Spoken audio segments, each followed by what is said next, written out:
The file had been sitting in the cabinet for nearly 10 years, and it was entirely possible that no one had opened it in all that time. She found it on a Monday morning in early July. During the administrative review, she ran at the start of each quarter to clear the 4th floor's backlog of unresolved intake cases. The corridor was quiet at this hour, pale and still, the enchanted ceiling doing its overcast morning impression, the Janus Thicky ward locked behind her, as it always was. She had the corridor to herself, a stack of folders, a pot of tea that had gone slightly cold, and the 1981 tray, which she had been putting off for 3 quarters running, because 1981 was a complicated year at St. Mungo's, and the tray was a full 2 inches thick. She worked from the back forward. Most of the files were clean, cases properly concluded, closure forms filed, patients discharged or transferred or noted as deceased. The hospital kept intake files open only when a case was ongoing, or when the closure documentation had simply not been filed. It was not uncommon to find the occasional file that had slipped through, especially from years when the hospital was busy, and 1981 had been extremely busy. She worked steadily, setting closed cases to the left and flagged files to the right, and the tea cooled further, and the enchanted ceiling shifted by imperceptible degrees, and she was halfway through the tray when she found the file that had no closure documentation, no follow-up record, and no notation explaining either. She set it apart from the others. Intake file. November 1st, 1981. Emergency triage referral, dispatched from a scene in the West Country. She opened it. The intake classification stopped her before she reached the first paragraph. Survivor of lethal dark magic. Avada Kedavra event. Direct hit, intended target. She had been at St. Mungo's for 22 years. In that time, she had seen 2 confirmed killing curse survivors. The first had died 4 days after admittance. Organ failure, the body too damaged by the rebound of that magic to sustain itself. The second had not in fact been the curse's primary target. She had been in an adjacent room, and what reached her was proximity poisoning. Severe, but survivable, in a way a direct hit was not.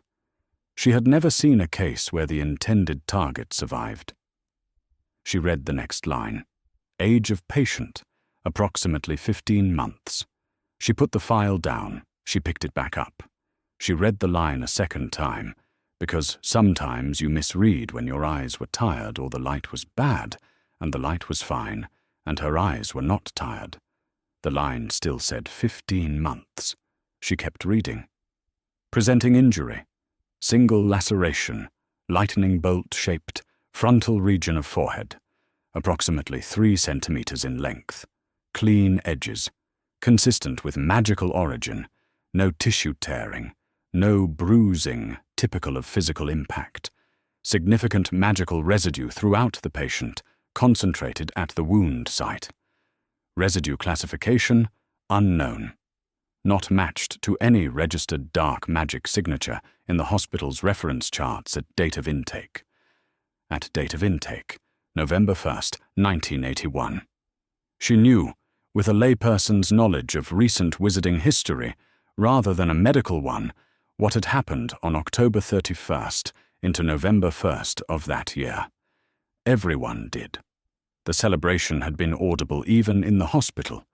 A healer who had been on night duty had told her, afterward, that the corridors had filled for hours with witches and wizards who were injured and jubilant in roughly equal measure, and that for a brief, strange window in the early hours, it had been more party than ward. Voldemort had fallen. The war was over. The whole world had known it by sunrise. She looked at the intake date again, and she thought, while all of that was happening, someone had brought a 15-month-old here. She turned to the next page, expecting what always followed an intake record, the follow-up appointment confirmation, the guardian notification form, the ministry liaison copy, and the closure summary. These were the 4 parts of a completed case. She had processed hundreds of them, and she knew the format the way she knew the building's floor plan. She turned the page. It was blank. Not blank, as in the closure form had been misfiled elsewhere. Blank as in nothing had ever been written on it. She checked the sleeve. Documents shifted, occasionally migrated to the wrong section over the years. She found nothing.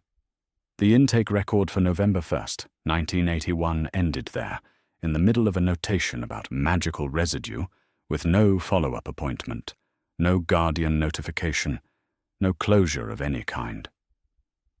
She looked at the name at the top of the intake form. Harry James Potter. The address listed under follow-up contact and/or guardian notification. 4. Privet Drive, Little Whinging, Surrey. In the margin, in pencil and in a different hand from the rest of the form, probably the triage team's annotation, the kind of shorthand people used at speed in the middle of a busy night. A single word. Muggle. The word sat there small and practical, like a note to a future self that no future self had ever read. She set the file on her desk. She crossed to the bookshelf at the end of the corridor, where the coordinating binders were kept, and retrieved the current year's Hogwarts intake list. St. Mungo's received it every July, a ministry arrangement intended to allow the hospital to flag any incoming students with outstanding medical records before the school year began. She had processed this year's list a fortnight ago, working back to front, as was her habit, and had found nothing requiring action. She returned to her desk now and opened it to the beginning. She found the name on the second page. Potter, Harry James. Registered address as of July 1991. Force, Privet Drive, Little Whinging, Surrey. The address was identical to the one in the intake record. He had been there the whole time. He would turn 11 on the 31st of July. He would begin at Hogwarts in September. She looked at the 1981 intake file and the Hogwarts list together on her desk, and she looked at the decade that lay between them. 10 years of no contact, no follow-up, no record of any examination or assessment or welfare check of any kind. And she thought about what that gap meant, concretely, for a child who was now old enough to be starting school. She was not a legal authority. She held no jurisdiction over placements or guardianship or whatever mechanism had put a 15-month-old in Little Whinging in November of 1981. Those decisions were not hers to make or unmake, and she was clear-eyed enough about the boundaries of her role not to pretend otherwise. What she had was an open intake file, a 10-year absence of documentation, and a patient who would be 11 in 3 weeks. She pulled the escalation form from her desk drawer. It was standard. She used it when a case exceeded the scope of her authority to close, when something required a senior administrator's review before it could be properly resolved. She filled in the date, July 1st, 1991. She filled in the file number, the intake year, the classification. She wrote a brief, accurate summary of the findings. Intake record dated November 1st, 1981. Avada Kedavra survivor. 15 months of age at time of intake. No follow-up documentation on record. No closure form. Patient now approaching 11th birthday. Registered at the same address as at time of intake. The form's final field asked for the name of the wizard or guardian of record, responsible for the patient's placement and welfare. She consulted the intake file. In the section marked Placement Authority, a section near the bottom of the form, easily overlooked, filled in a different hand from the intake notes themselves, careful and deliberate, as if the person writing it had been conscious of exactly what they were signing. There was one name. She copied it out, all 5 words of it. Albus Percival Wulfric Brian Dumbledore. She sealed the escalation form, pressed her administrative seal to the wax, and placed it in the escalation tray. She returned to the folder stack. She picked up the next file in the 1981 tray and set herself to reading it. Because the tray needed clearing, and the morning was still quiet, and the escalation form would reach the senior administrator's office before 8:30, and after that, the matter was no longer hers to carry. She worked. The enchanted ceiling shifted overhead, pale cloud thinning toward blue. In the ward behind the locked door, the permanent patients breathed steadily, undisturbed. She read through the remaining files one by one, as she always did, and she did not let herself think too long about what it meant that a name everyone in the wizarding world knew, written under the heading Placement Authority above a Muggle address in Surrey, had been sitting in that cabinet for 10 years without anyone noticing. She was very good at her job. She turned the page. The light came in under the door. It always started that way, thin, horizontal, a stripe of early morning sliding across the floor of the cupboard beneath the stairs. Harry had learned to read it the way sailors read weather. Narrow and pale meant early, before the house was properly awake. Wider and yellow meant later, the sun having moved. The width of it now said past 7, which meant Vernon was already up, which meant breakfast needed to be started. He lay still for another moment. He was good at measuring out the moments he was allowed to have. The stripe of light was still. No footsteps overhead yet. No voice. He had perhaps 4 minutes, and he spent them looking at the knot in the wood above his sleeping shelf, the one that looked, if you were very tired and slightly cross-eyed, like a face someone had tried to carve and then given up on. He had never given it a name. That seemed like something Dudley would do. He got up. The cupboard was cramped with the old coats that still hung at one end, the shelving along the wall, the shelf itself wedged between 2 coat hooks in a way that Harry had learned not to roll into during the night. The jumper he pulled on was one of Dudley's, which was to say it was enormous, baggy across the shoulders and long in the body, with sleeves that swallowed his hands if he didn't push them up.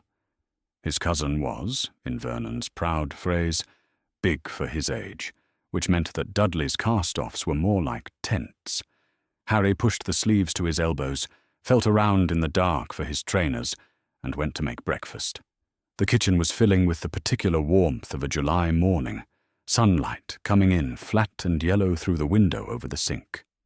Harry moved through the routine the way he moved through most things, carefully, efficiently, taking up as little space as possible. Bacon first, then eggs. Toast last, because the toaster ran hot on the left side and burned things if you let it go unattended.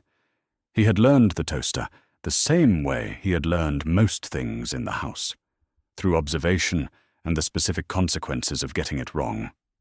Vernon came down while the bacon was still cooking. His footfall was distinctive, heavy and deliberate, the footsteps of a large man who owned everything beneath his feet. Harry tracked him by sound and kept his attention on the pan. Vernon's voice was a language Harry had spent 10 years learning to read, and this morning the footsteps went straight through to the sitting room with the paper, which meant the toast could be watched without difficulty. Petunia came down a few minutes later. She moved through the kitchen in the way of someone who had long ago decided who should be where and arranged the room accordingly. Harry stepped aside at the right moment. She checked the eggs. She poured tea. Breakfast was produced and consumed in the ordinary way of most mornings.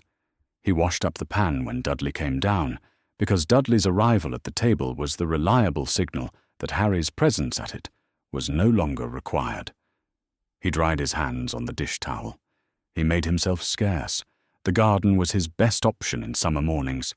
The Dursleys did not garden, which meant Harry did, and gardening had the practical advantage of keeping him occupied outside for hours at a stretch without anyone questioning it. He worked along the rose bed, pulling weeds with the careful, steady attention the work required, and the sun was warm across his back, and the street was quiet, and the cat that sometimes sat on the wall at number 6 was sitting there again, watching him with the fixed concentration of something that had nothing more pressing to do. He thought after a while about the dream. He had it 3 or 4 times a year. It was never very long, barely more than an impression, a handful of seconds before he surfaced into waking. Green light, bright and absolute.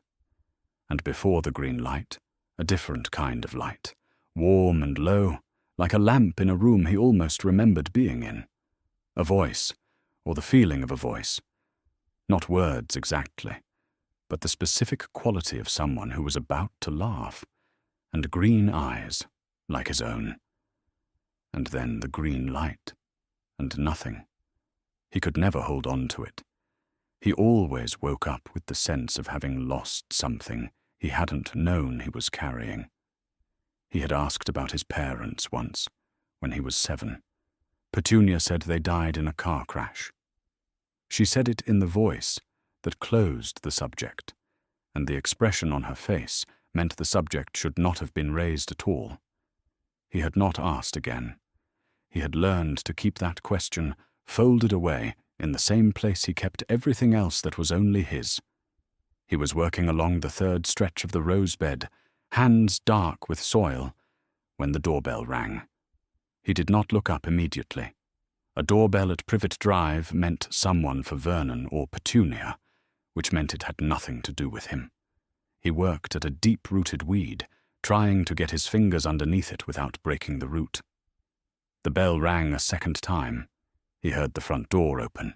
He heard his aunt speak a few words and then stop, and the silence that followed was particular enough that he sat back on his heels and looked. 2 people stood on the front path, a man and a woman, both in muggle clothes that were subtly wrong in ways Harry couldn't immediately place.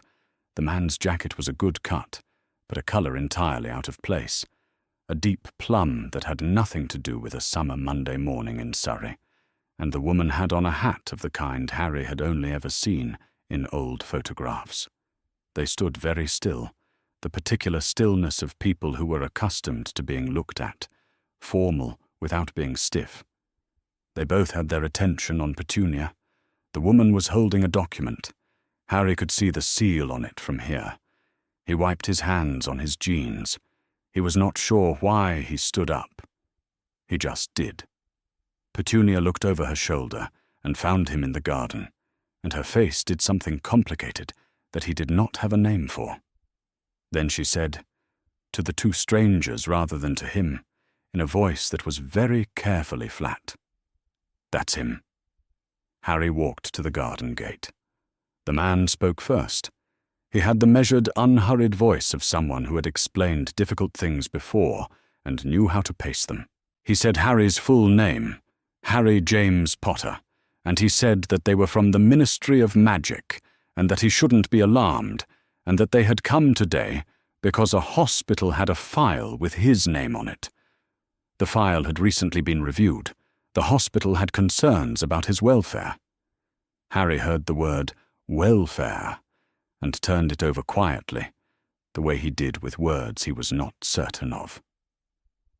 They had come from something called the Ministry of Magic.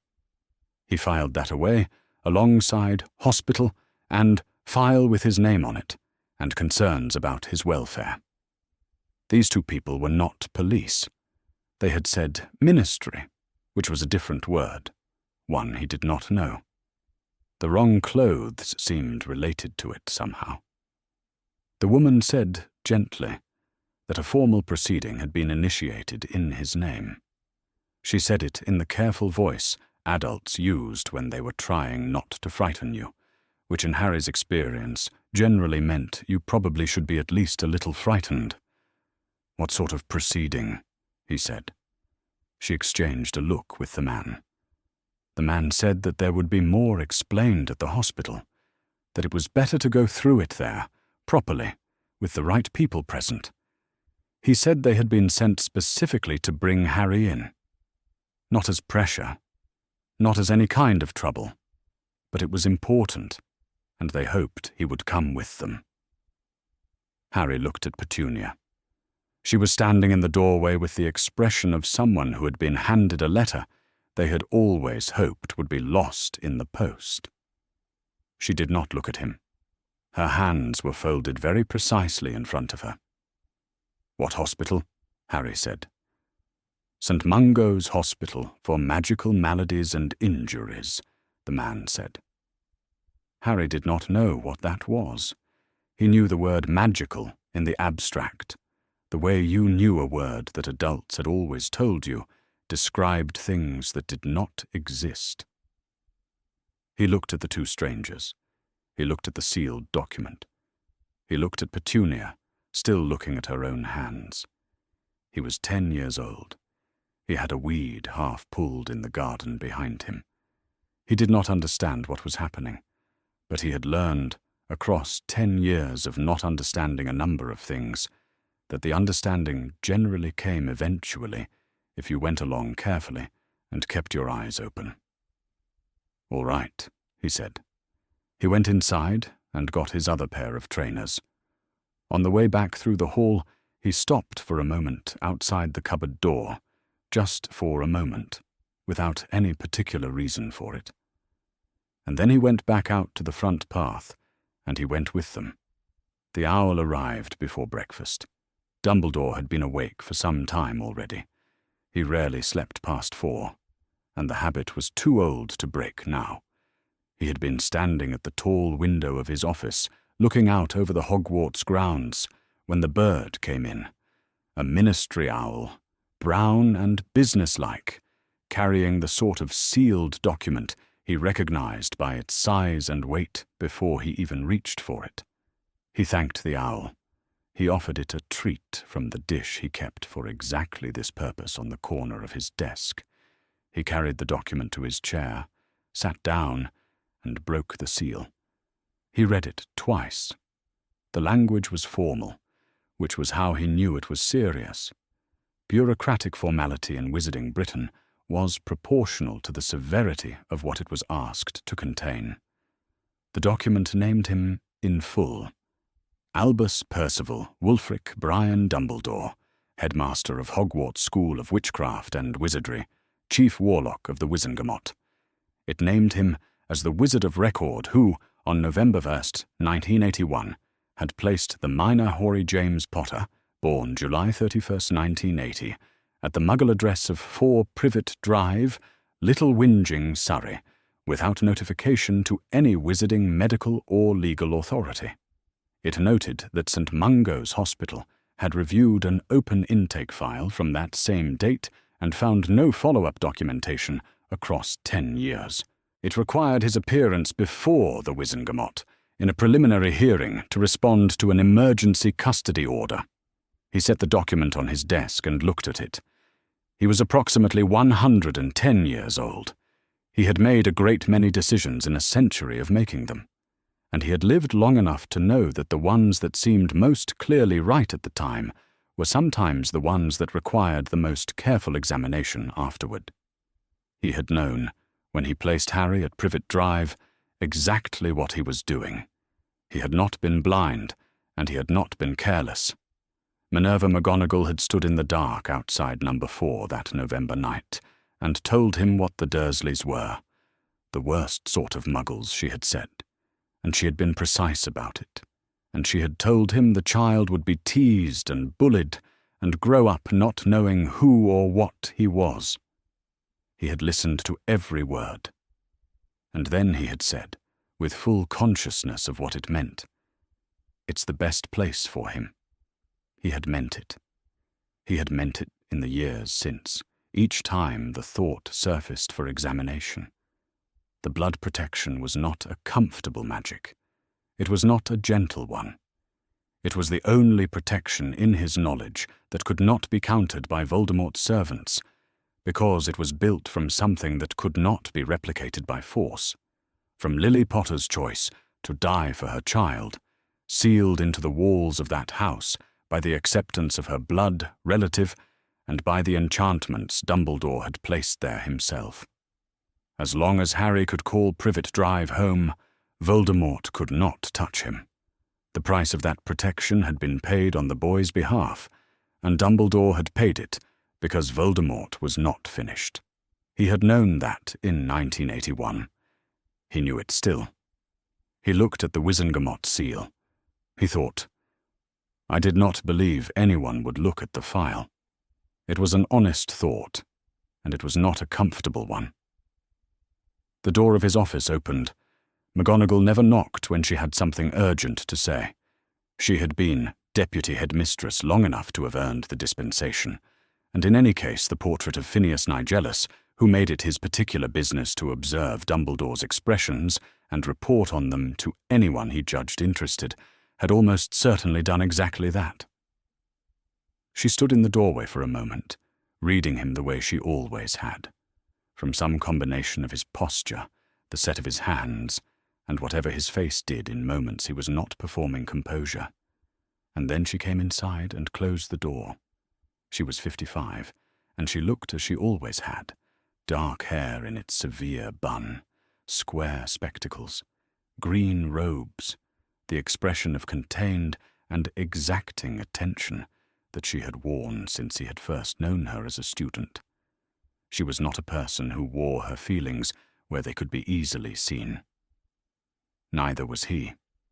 They had spent decades reading each other in the spaces between what was said. He slid the document across the desk without speaking. She read it, standing up. He watched her eyes move across the page, the first paragraph, the second, the enumeration of his titles and his failures. He watched the familiar discipline of her face maintain itself through the third paragraph and begin, very slightly, to change. She read to the bottom. She set the document on his desk. "When does the hearing begin?" she said. 3 weeks from now, he said. A preliminary session. Full arguments to follow. She nodded once. She looked at him for a moment in the particular way that meant she was deciding what to say first. Then she said, very precisely, "I told you." "You did," he said. "I told you that night. I told you what they were. I told you what would become of him in that house." She was not raising her voice. She never needed to. "I stood on that street for 10 hours in November, Albus. I watched that household all day. I knew what I was watching. And I told you, and you told me it was the best place for him. And I..." A pause. Not a hesitation. More the careful drawing in of something she had held for a long time. "I did not push further. I let you. The blood protection required. I know what the blood protection required." She picked up the document and set it down again, a controlled gesture. "I knew then. The blood protection is real. I have never disputed that. What I disputed that night, to your face, and what you overruled, is that the blood protection was the only consideration." She looked at him steadily over the rims of her spectacles. "It requires Petunia Dursley's house. It requires Harry to call it home. It does not require him to sleep in a cupboard. It does not require him to grow up believing his parents died in a car crash, not knowing his own name in the world. Those are separate things, and you chose them both." Dumbledore said nothing. "You made both choices," she said, "and you made them alone, without asking anyone's approval, and you made them because you decided the war required it, and that you were the right person to decide what the child's life would cost." She was not cold exactly. She was something more precise than cold, and perhaps you were right about the war. Perhaps the blood protection genuinely required everything you gave up for it. But you have never, in 10 years, admitted that you gave anything up. You have called it protection. You have called it the greatest weapon. You have not called it what it was. The morning light came through the windows at a long angle. Dumbledore's half-moon spectacles caught it, and his hands on the desk were very still. "What would you have had me do?" he said, "if removing him broke the only thing keeping Voldemort from completing his return." "I would have had you ask someone else before you decided," she said simply. "That's all. Ask. Consult. Involve the Wizengamot, or the Order, or anyone other than yourself." She straightened. "But you didn't. And now the Wizengamot has been involved, and it wasn't your choice." He looked at the document. She was right. There was no useful answer to what she had said, because the useful answer was the one she had given in 1981, and he had dismissed in 3 words, and he had been approximately 100 years old at the time, and had not lacked for opportunity to reconsider in the decade since. McGonagall moved to the door. She paused with her hand on the handle in the way she sometimes did. Not irresolute, just finishing a thought before she left. "I'll cooperate with the hearing," she said. "Fully. They'll ask me what I observed that night and what I told you. I intend to answer honestly." "I know," Dumbledore said. "I would not ask you to do otherwise." She looked at him once more, brief and direct. "The blood protection was real," she said. "I know it was. I'm not saying otherwise." She opened the door. "But so was everything else." She left.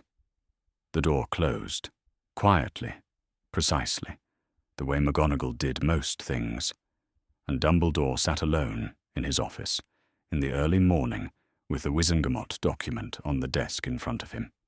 He reached for a quill. He began to write his formal response. Outside, the Hogwarts grounds were green and still in the summer light, exactly as they had always been, and the castle around him went on as castles did, indifferent to the accountings of the men who lived inside them. The building did not look like a hospital.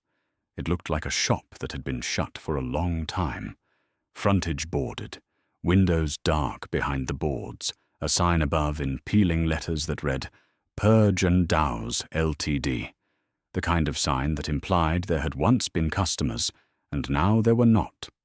The Muggle street around it was otherwise ordinary. A newsagent, a dry cleaner, a woman with a pushchair who walked past without looking at any of them. Harry stood on the pavement and looked at the boards. "Here," he said. "Here," the man said. The woman crossed to the shop window, where a shop dummy stood in the dust behind the glass in an old display arrangement. She knocked on the glass, twice, quickly, and then she stepped into it. She did not break it. She did not pass through it the way you passed through a paper screen. She walked into the glass and disappeared, the way a hand disappears into still water, without resistance, without sound, without leaving any sign she had been there. Harry looked at the man. "It looks like glass," the man said, in the measured tone of someone who had explained this many times. "It isn't quite. You just walk through. You won't feel anything except the other side." Harry looked at the window. Then he walked forward and through it. He came out in a large entrance hall with a ceiling so high he couldn't immediately tell how far up it went. The smell arrived first, clean and medicinal, with something beneath it that was not antiseptic exactly, more like dried herbs and warm stone.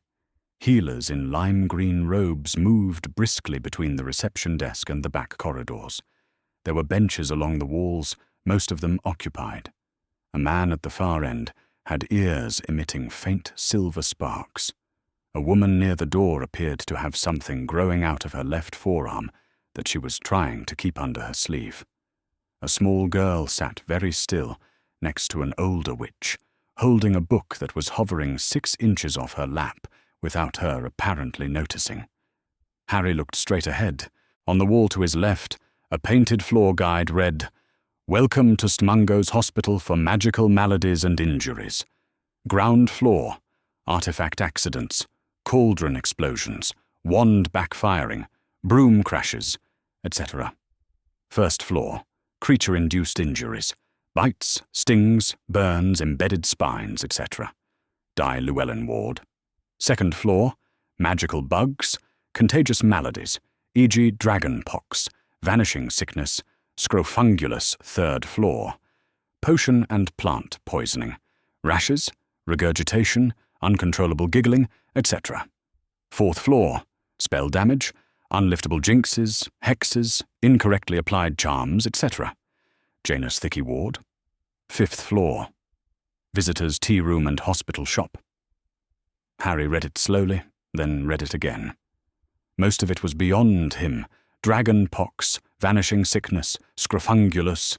But cauldron explosions implied cauldrons being used for something. Broom crashes implied brooms used differently than he knew. Spell damage was self-explanatory in a way that made him look at it twice. Unliftable jinxes meant something had been done to a person that could not be undone. He filed that, the same way he filed everything, carefully, without knowing yet what shape the larger picture would take. He was brought to the fourth floor by a wide staircase that hummed faintly as they ascended. The corridor up here was quieter than the entrance hall, longer, lit by the same sourceless warmth as the rest of the building. The Janus Thicky ward door stood at the far end, marked and locked. A healer met them at the stairhead and led Harry to a consultation room, a small, plain room with an examination table, a chair, a window overlooking a narrow grey alley, and a desk on which someone had already placed a long sheet of parchment. The examination took just under an hour. The healer introduced herself and explained each step before she performed it, which Harry appreciated without quite knowing how to say so. She took a detailed case history first, asking questions that built a complete picture of his daily life at Privet Drive, where he slept, what he ate, whether he had seen a Muggle doctor recently, whether unusual things happened around him, whether the scar on his forehead had ever been examined before. He answered honestly. She wrote on the parchment in small, careful letters, and he noticed, without making anything of it at the time, that she wrote a great deal more when he described the cupboard under the stairs than when he described anything else. The physical part of the examination was thorough. She checked his height and weight against a reference chart that she did not show him. She checked his hands and his eyes, and the responsiveness of various reflexes. She noted, in a neutral professional tone that suggested she was speaking primarily for the record, that he was somewhat underdeveloped for his stated age. She said it the way a doctor says something that is a finding and not a judgment. He nodded. He showed her the scar when she asked. She looked at it for a long moment, longer than she had spent on any of the other things she had examined, and she recorded something about magical residue using a small, lit instrument she passed over his forehead in a slow arc. She asked if it ever hurt. He said not reliably. Sometimes it was warm or sharp, or both at once, but not in a pattern. She wrote that down. She stepped out partway through to consult someone in the corridor. He sat in the plain chair and looked out the window at the narrow alley below, where a cat was investigating something near a drain pipe. He thought about the floor guide downstairs, and the woman who had walked through glass as if it were a curtain, and the word welfare, which the ministry official had used in the garden this morning, and which he was beginning to understand, referred specifically to him. After a time, a different healer knocked and opened the door. Not his healer, a different one from further along the corridor. She asked if he wouldn't mind walking with her for a few minutes while his documentation was completed. He said all right. She took him down the corridor toward the ward at the end. They were almost to it when the locked door opened from inside. A healer coming out, moving quickly with a clipboard tucked under one arm. Through the door, before it swung back, Harry saw 2 beds. In each bed, a person lay very still. He had seen stillness like that once in a school library book about the brain. People in long sleep, the caption had said. The stillness of these two was like that. Not the ordinary stillness of sleep, which had its own small movements, but a deeper stillness, the kind that made the room feel held in place. The door closed. "What happened to them?" he asked. The healer walking with him slowed. She seemed to weigh it. And then she said, "They had been hurt by dark magic." Close to 10 years ago, the kind of magic used had left a damage no one had been able to reverse, and so they remained in the ward. He looked at the closed door. "Do they have family?" She said yes. "A son," she said. "About his age. He visited with his grandmother." Harry thought about that. He thought about a boy approximately his own age, coming to a place with lime-green walls and a locked ward to visit two people who lay still in beds and did not respond to the corridor. He thought about it the way he thought about most difficult things, directly, without flinching, not because it didn't affect him, but because flinching had never helped anything. He did not say anything. She walked him back to the consultation room, where his healer had returned with a second form on a fresh sheet of parchment. Some questions, some entries filled from the earlier documentation, a set of signatures and a stamp. At the end, the healer said that as of that evening, he was formally registered as a patient of the hospital's Emergency Welfare Authority, which meant that until the matter before the Wizengamot was resolved, St. Mungo's held medical responsibility for him. "You won't be going back to Privet Drive tonight," she said. It was a plain statement, not a soft one, but not unkind either. "The ministry has arranged temporary accommodation. It will be explained when you arrive." He nodded. He sat for a moment with that. He thought about the house, the rose bed, the cupboard, the stripe of morning light under the door. He turned these things over without ceremony, then reached under the chair for his second pair of trainers and put them on. The corridor was the same as it had been, long and quiet, the sourceless warmth, the ward sign at the far end. He had entered the wizarding world today through a muggle shop front, not through anyone's front door, not because anyone had come for him specifically, because a file had been left open. He was not sure yet what to do with that, but he had the feeling it was the kind of thing that would tell him, eventually, if he paid attention. He followed the healer out. The chamber was circular and cut deep into the lower levels of the Ministry of Magic, in a way that suggested the building had been built around it rather than the other way around.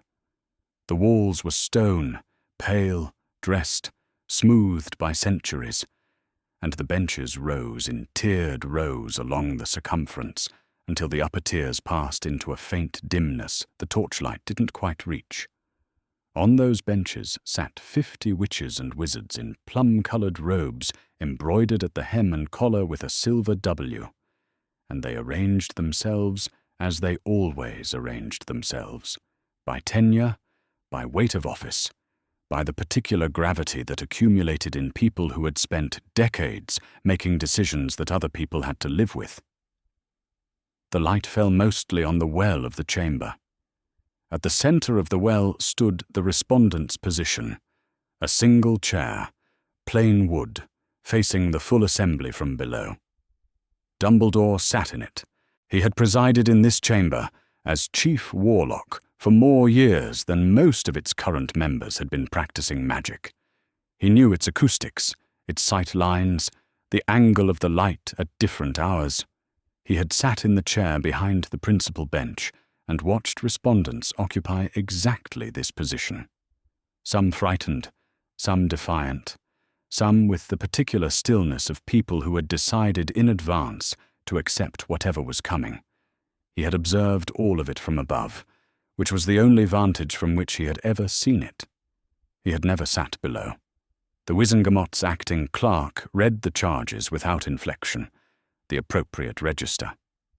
That Albus Percival, Wulfric Brian Dumbledore, Chief Warlock of the Wizengamot, headmaster of Hogwarts School of Witchcraft and Wizardry, did, on the 1st day of November in the year 1981, place the minor Harry James Potter, aged approximately 15 months, at the Muggle address of 4 Privet Drive, Little Whinging, Surrey, without notification to St. Mungo's Hospital, without notification to the Department of Magical Law Enforcement, and without application to the Wizengamot for formal guardianship arrangements. That no welfare check, medical review, or follow-up visit was conducted at any point in the 10 years following the placement. That the child's conditions at that address, as documented in the St. Mungo's medical assessment of July 1991, constitute a 10-year pattern of neglect. Dumbledore listened to his own actions read back to him in formal language and did not look away from the assembly. The prosecution opened with documents. The St. Mungo's intake form from November 1st, 1981. The field marked Placement Authority bore 5 words in the respondent's documented hand. The St. Mungo's medical report from July of this year. A healer's clinical findings, precise and complete. The 10-year gap between these 2 documents was the prosecution's 3rd piece of evidence, presented as silence. No correspondence, no inspection records, no welfare assessment, no formal guardianship instrument filed with any body that had jurisdiction to hold it. The head of the DMLE, in the 2nd tier, stated that the department held no record of the placement. She was brief and exact.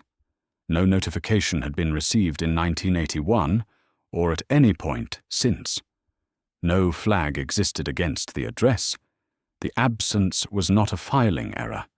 It was the result of no notification having been sent. Dumbledore did not object to this. When the prosecution concluded its opening, the acting presiding member indicated that the respondent might speak. Dumbledore rose. He began with the events of October 31st and November 1st, 1981, not as general history, which the chamber knew, but as the specific sequence that had generated the circumstances he was answering for. Lily Potter, born January 30th, 1960. Killed at Godric's Hollow by Avada Kedavra after having refused to step aside because she had positioned herself between the caster and her son. She had known what would happen. She had chosen it. That choice had generated a protection, ancient magic, older than the classifications dark and light, produced by the precise convergence of genuine self-sacrifice and genuine love. It had rebounded Voldemort's curse, it had destroyed his body, and it had left a residue in Harry Potter, classified by the St. Mungo's triage team as unidentified magical residue of unknown origin, because nothing in the hospital's reference charts matched it. It had never been documented before. Dumbledore had recognized it. He had known what had happened and what had to be done. The protection could be sealed into a sustainable form.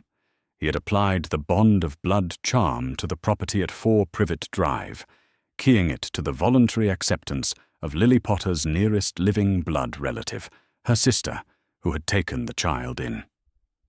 As long as Harry Potter resided at that address and called it home, the bond held. No agent acting in Voldemort's name could touch him there. Its power was not conventional ward power. It operated on the category of harm rather than the mechanism of it. It was impenetrable to that class of threat because it had been built from something that class of threat could not replicate. A freely chosen death made for love. It would hold, he said, until Harry turned 17, or until he could no longer call Privet Drive home. He paused. Voldemort was not dead. He let that sit for a moment. The killing curse had destroyed Voldemort's body. It had not destroyed what remained of his soul, a soul that had been damaged, fragmented by choices and by the magic he had practiced in pursuit of immortality, but not gone.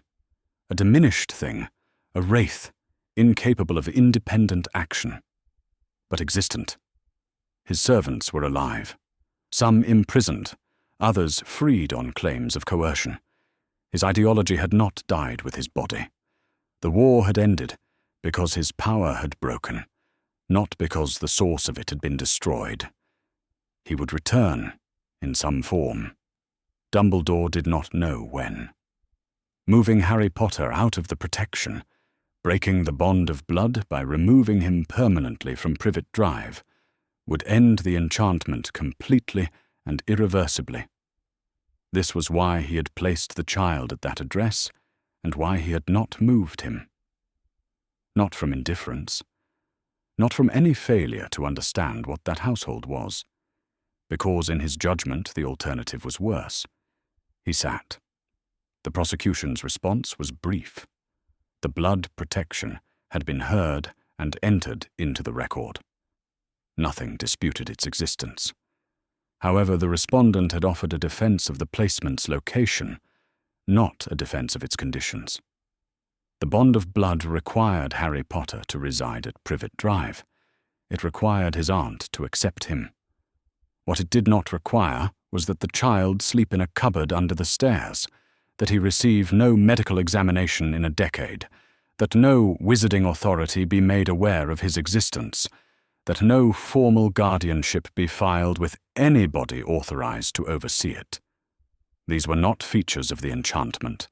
They were choices made by one person, without authorization, without disclosure, without consulting a single authority with relevant jurisdiction. The question before the Wizengamot was whether the respondent had decided, alone, that keeping a child alive and keeping a child in conditions constituting neglect were equivalent requirements of the same protective plan.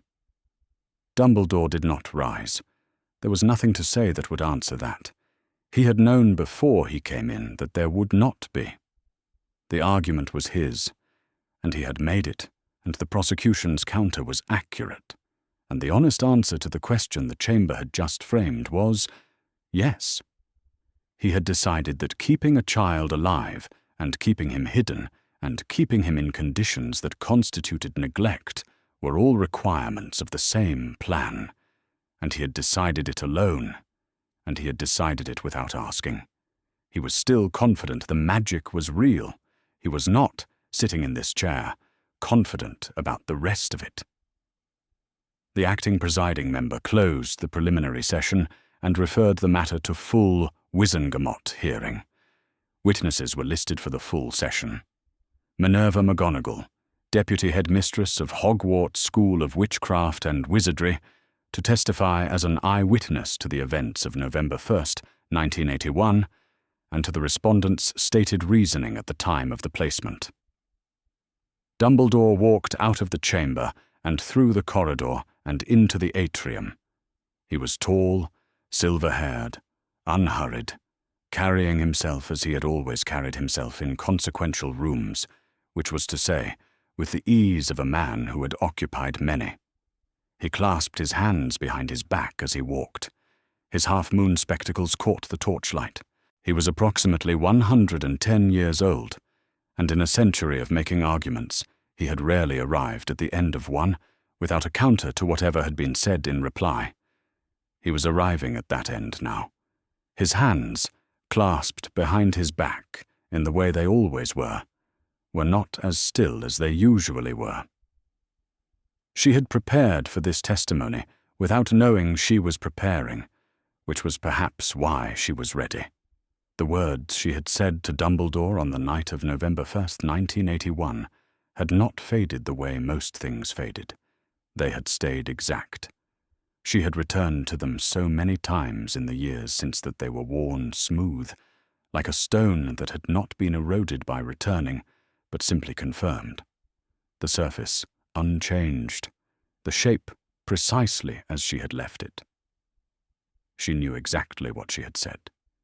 She knew the order of it, and the words of it, and the moment just before it, standing outside on the cold November street in human form, watching Dumbledore hold a 15-month-old child and set him down on a doorstep. She had told him they were the worst sort of muggles. She had been right. The Wizengamot chamber was familiar to her in the way that institutions one had occasion to deal with over a long career became familiar. Not comfortable, not well liked, but known. She had been here for other proceedings over the decades, never as the person the chamber had summoned specifically, never in the seat reserved for testimony. She sat straight-backed, as she always did. Her hands were in her lap. Her spectacles were squared on her face. She wore her Hogwarts robes, because they were what she wore, and she did not adjust herself for audiences. The acting presiding member led her through the formal opening, her name, her position, her connection to the events in question. Minerva McGonagall, Deputy Headmistress of Hogwarts School of Witchcraft and Wizardry. On the night of November 1st, 1981, she had been a member of an informal resistance organization operating during the war, and had been directed by Dumbledore to surveil the area surrounding 4 Privet Drive, Little Whinging, Surrey. She was asked to describe her activities on that day. She had been at Privet Drive since early morning, in her animagus form, a silver tabby cat, the markings around her eyes following the shape of her spectacles, as animagus forms often echoed the person they belonged to. She had watched the street. She had watched the household at number 4. She had been there for the whole of the day, from early morning to the arrival, in the evening, of the large man who had brought the child. She was asked what she had observed of the occupants at number 4. She had watched them all day, the woman of the house and her husband and their son. She had watched how the woman moved through the day, what she paid attention to, what she dismissed, the set of her priorities arranged according to what her neighbors might think. She had watched the man drive off in the morning and return in the evening. She had watched the Dursley child playing in the garden. She had formed, across the course of that day, a thorough and specific impression of the household. She was asked to characterize that impression. They were, she said, the worst sort of muggles. She had used those exact words. She stated this without elaboration, because elaboration would have implied doubt about the accuracy of the phrasing, and she had none. She was asked what she had meant by them. She had meant insular. She had meant small-minded, status-conscious, deeply invested in the ordinary, and deeply hostile to anything that was not. She had meant the kind of household that would look at a child who occasionally made unusual things happen and respond not with curiosity, but with embarrassment or contempt. She had meant all of that, and she had said it plainly to Dumbledore, and he had listened. She was asked what Dumbledore had said in response. She answered without hesitation, because she had never needed to hesitate on this particular point. It's the best place for him. The chamber was quiet. She let it be quiet. She was asked if she had said anything further. She had. She had told Dumbledore that Harry Potter would grow up in that household, not knowing who he was or what he was, not knowing his name in the wizarding world, not knowing what had happened to his parents. She had told him the boy would be teased and bullied. She had said all of this clearly, outside number 4, with the child already set down on the doorstep. She was asked what Dumbledore had said to that. He had told her the blood protection required the placement, that it was the only reliable defense against Voldemort's servants finding the child, that the boy's safety outweighed the cost. She was asked what she had done after that exchange. She paused, not because she didn't know the answer. She knew the answer precisely. She paused because simple answers to consequential questions deserved a moment's wait before they were stated for the record. Nothing, she said. She had accepted his judgment. She had not pushed further. She had not reported her concerns to the Wizengamot or to any ministry body with authority to review the decision. She was 55 years old and she had followed Albus Dumbledore's leadership for longer than Harry Potter had been alive, and on that night she had been overruled, and she had accepted it, and she had gone home. The chamber was quiet again. She kept her eyes on the presiding member's bench and waited. She did not offer anything further. She did not explain herself, or mitigate, or add context that might soften what the chamber was sitting with. There was a form of devastation that had nothing to do with volume or display. It was the form that came from stating facts in order, without embellishment, and allowing the accumulation of them to do the work. She had been right about the Dursleys. She had said so. She had then done nothing. Harry Potter had grown up in a cupboard under the stairs for 10 years, and everything she had predicted had come to pass, and she had made no effort in a decade to revisit whether Dumbledore's judgment warranted examination. She had noticed him when she entered. He was seated in the 3rd tier, at the far end, the position assigned to listed witnesses not yet called, or to persons of interest summoned to observe. He was 31 years old, pale, dark-haired, dressed in the black robes he wore always. She had known Severus Snape for more than a decade, and in that time his face had not been a readable one, and it was not readable now. He was sitting very still in the specific way he sat still when he was processing something he would not discuss with anyone. Whatever was happening behind his eyes was entirely concealed. But he was there. He had come to hear this. A professor at Hogwarts did not happen to be in the Ministry's Wizengamot chamber on a Wednesday in late July without intention. He had come to hear what was said about Harry Potter's life in Surrey, about the decision Dumbledore had made, about what 10 years of that decision had produced. She had wondered, at intervals over the years, what it cost Severus Snape to serve Dumbledore as faithfully as he did. She had wondered what he thought about where Lily Potter's son was living, and what Lily Potter's son didn't know. She had never asked. He was not a person who would have answered if she had.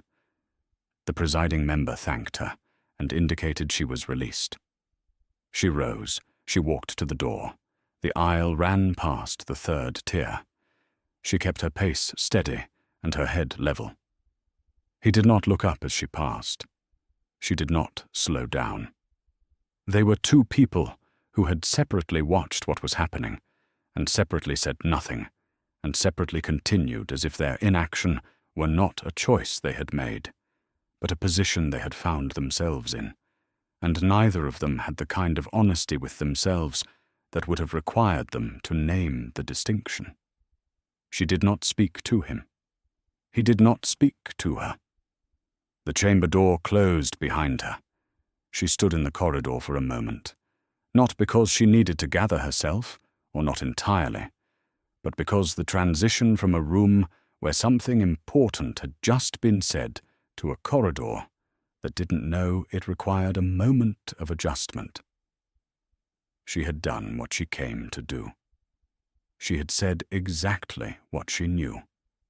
She had said nothing more and nothing less, and the record of it would stand for whatever the Wizengamot intended to do with it, and Dumbledore would read the transcript, and whatever it cost him to read it was not her concern. She straightened. She walked. The hearing had been over for 3 hours, and he was still at his desk. That was not unusual in itself.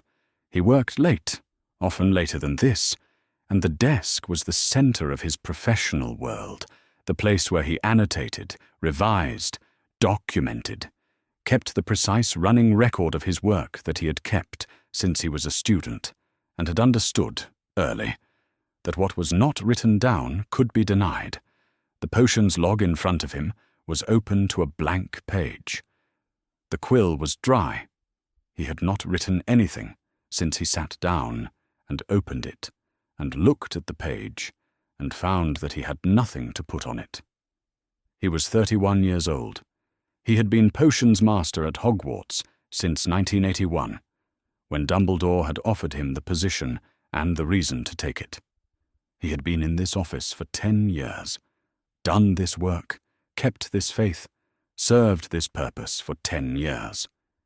And the evidence produced before the Wizengamot today was that throughout all of those 10 years, throughout the entirety of the period in which Snape had been doing what he had been asked to do and trusting that it mattered, Lily Potter's son had been sleeping in a cupboard under the stairs. He did not permit himself theatrics. This was a rule he had developed early and maintained with discipline, because the alternative, the person he became when he allowed things to surface without order, was not useful, was not dignified, and had caused him nothing but damage. He applied the rule always. He was applying it now. He sat. The facts, as stated under oath: Harry Potter, placed at 4 Privet Drive, Little Whinging, Surrey, on the 1st of November, 1981. No follow-up documentation filed with any body in 10 years. The St. Mungo's medical report recorded indicators of chronic malnutrition, evidence of physical underdevelopment relative to age, the sleeping arrangement for the full duration of the placement, a cupboard under the stairs, small, approximately 4 feet by 3, with a shelf and spiders. Snape knew what a room like that meant when a household assigned it to a child and called it the child's room. He had not grown up in a fine house. He understood the specific language of spaces. Who got the real room? Who got the space left over after everything more important had been allocated? He understood what it said about a child's position in a household when the space left over was what that child was given. He thought about Lily. He had not chosen to think about her this way, as distinct from the choice that governed almost everything else about his inner life, which was to think about things in the order and proportion they required and not otherwise. But Lily had always been the exception to his ability to govern his own attention. She arrived when she arrived. She was not subject to the rules he had developed for himself. Dark red hair, bright green eyes, the same eyes Harry Potter had, according to the file, according to what everyone who had seen the boy since July had noted. She had been better than him at charms.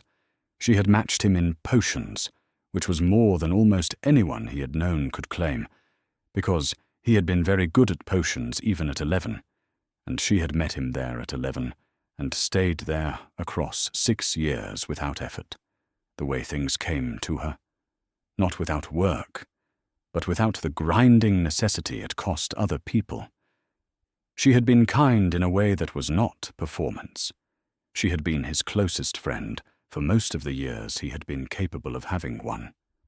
He had been in his 5th year, 17, in a courtyard, frightened and humiliated in front of an audience, and she had defended him, stepped in between him and what was being done to him, because she was Lily, and she did not stand by when someone was being hurt, even when that someone had been unpleasant to her and did not deserve it. And he had been 17 and frightened and humiliated, and he had called her the worst word he knew. He had called her a mudblood, in front of the audience. After she had just defended him, she had walked away. She had been entirely correct too. She had died refusing to step aside from her son. She had placed herself between Voldemort and a 15-month-old child, and she had stayed there 3 times, and she had died for it.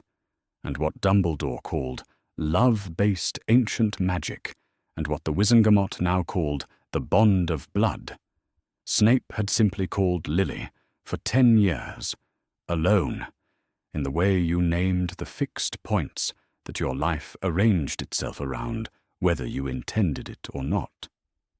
He had gone to Dumbledore 6 months before she died. He used the word for it, privately, with the precision that honesty required, begged. He had told Dumbledore what Voldemort was planning. He had given him everything useful he possessed about Voldemort's intentions, and in exchange he had asked for her life specifically. Her life alone. which was the only thing he had ever asked for directly in his life.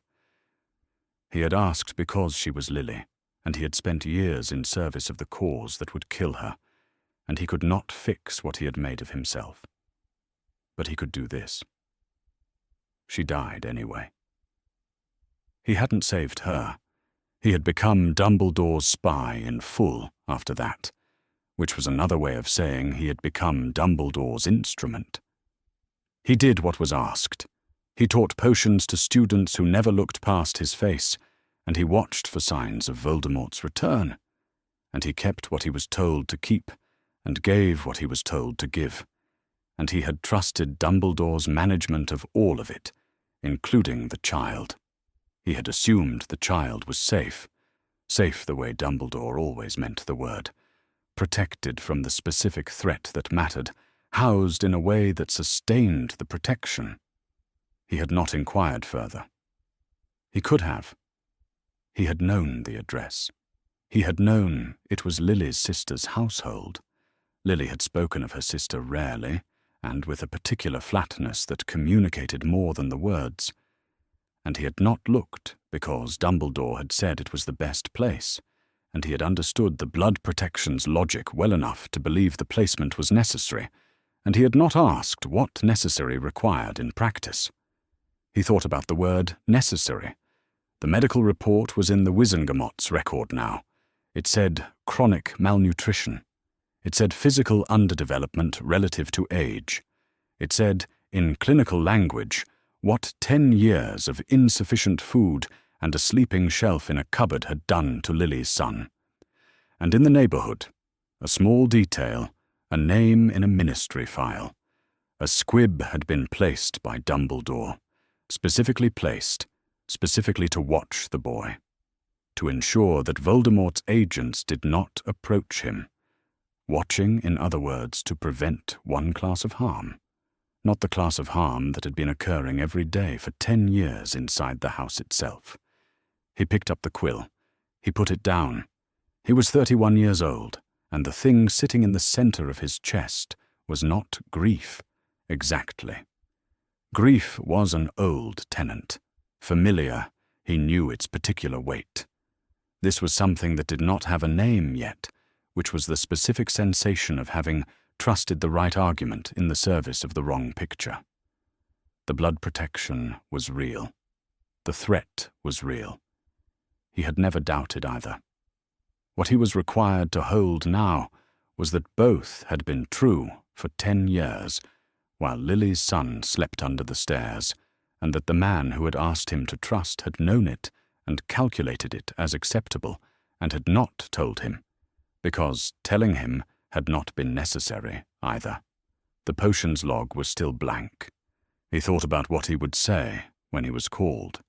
He thought about the difference between what he had been asked to trust and what the trust had been spent on. He thought about Lily in a way he generally did not permit himself. Not the grief of losing her, which he lived with, which had its familiar shape and its familiar dimensions, but the specific question of whether what he had done since her death had been worth what it cost, whether he had kept a faith worth keeping. He did not arrive at an answer. He closed the potions log. He stood. He would go when he was called. He would answer what he was asked. That was the decision. Not the whole of it, not the resolution he did not yet have, but the one thing that was clear. He had served Dumbledore's plan for 10 years because he believed the child was being protected. The child had been somewhere between protected and neglected for a decade, and those were not the same thing, and someone in that chamber needed to say so from inside the plan, not from outside it. He carried the lamp to the door and walked out. The office went dark behind him.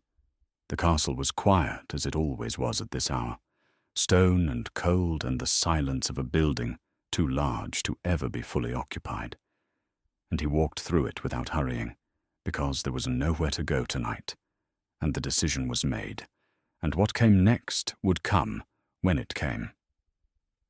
He had been eating 3 meals a day for a week. This was not, as far as Harry could tell, remarkable in itself. 3 meals was what you were supposed to have. He knew that from school. But it had required some adjustment, because he had not previously had 3 meals a day as a reliable fact. He had had breakfast most mornings when he was the one making it, and dinner if he had not done anything wrong that day, and lunch was variable. The ministry accommodation was not large, but it had a kitchen with food in it, and someone checked on him twice a day and made sure he was eating, and by the end of the first week he had stopped automatically bracing himself at mealtimes the way you braced yourself when a thing was not certain. He was also wearing clothes that fit. This was more immediately strange. The trousers had a proper waist. The jumper was sized for someone his age and build rather than someone 4 times his size, which was what he was used to, and it did not swallow his hands when he reached for things. He had been measured for them, and he had not known until he put them on how much of his awareness he had been spending on managing extra fabric, the rolled sleeves, the cinched waistbands, the constant minor task of moving inside clothes designed for a different body. He was brought to the Ministry of Magic on a Wednesday morning in late July, 3 weeks after the ministry officials had come to Privet Drive.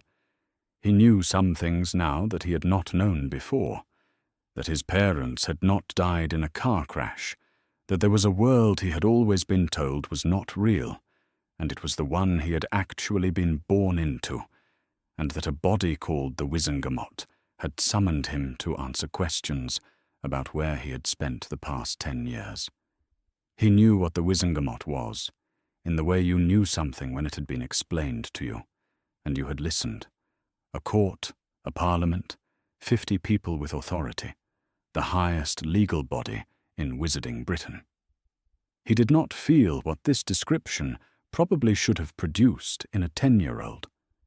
He felt the same thing he had felt throughout the past 3 weeks, which was a careful readiness to gather information and respond to it honestly. This approach had served him well enough so far. The chamber was circular and deep, lit from an invisible source, with tiered benches arranged in a full ring around the well at the center. 50 witches and wizards in plum-colored robes embroidered with a silver W sat along those benches, and the room had the particular weight of rooms where important things happened, which Harry recognized before he had words for it. A chair stood at the center of the well. He was led to it, and he sat, and the chamber arranged itself around him, and he kept his hand still in his lap and looked at what was in front of him. He saw Dumbledore. The man was not hard to locate. Very old, very tall, silver beard reaching his waist, silver hair continuing past it, half-moon spectacles catching the chamber's sourceless light, a crooked nose that had clearly been broken at some point. Harry had been told the name this past week, Albus Dumbledore, who had placed him at Privet Drive when he was 15 months old, and whose name was now the central word in everything being argued in this room. The man was looking at him from across the chamber, with an expression Harry could not read. Not anger, not pity, something more internal. The expression of a person processing something he had known for a long time, but was seeing in a specific way for the first time. Harry held his gaze for a moment, then looked back at the presiding member. The questions were direct. He was asked where he slept at 4 Privet Drive. He said, "In the cupboard under the stairs." He said it had a sleeping shelf and a light with a pull string and a door that opened into the hallway. He said it was approximately 4 feet by 3, though he had never measured it precisely, and that there were sometimes spiders in the far corner near the drain. He answered all of this in the same way you answered questions about where you lived, because that was where he had lived, and the question had a factual answer. He was asked what he ate. He described breakfast, the meals he cooked, what there usually was. He described the regularity of dinner as variable, dependent on how the day had gone, not something you could count on the same way every time.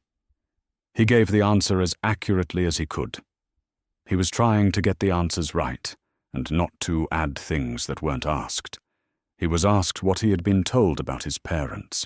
He said his aunt had told him they died in a car crash, that his father had been drunk, that it had been an accident, and there was nothing worth discussing.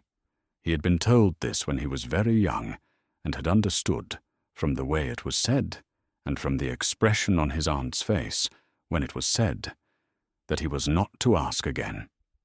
He had asked once more when he was 7. His aunt had said the same thing. He had not asked after that. He looked up. The chamber was quiet.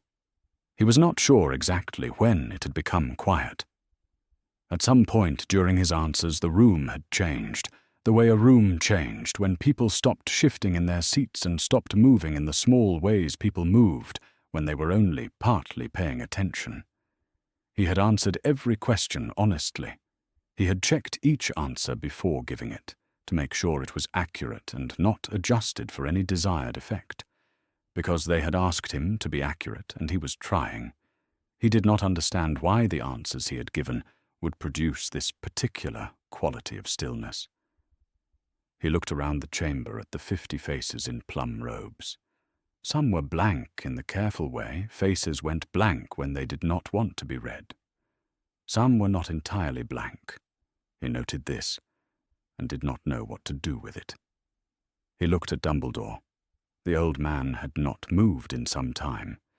He was sitting very still, in the way of someone who had chosen to be still, rather than the natural stillness of someone at rest. His hands were clasped on the bench in front of him. His half-moon spectacles reflected the light. He was looking at Harry with the same unreadable expression as before, and something in it had shifted in a direction Harry could not name. Some interior change that had happened while Harry was answering questions about where he slept, which Harry did not have enough information to interpret. The presiding member thanked him. He was excused. He stood and was met at the edge of the well by the official who had brought him in. They walked along the aisle toward the far door. Most of the people in the lower tiers did not look at him directly as he passed. One did. A thin man in black robes, pale, dark, lank hair, sitting in the tier nearest the aisle.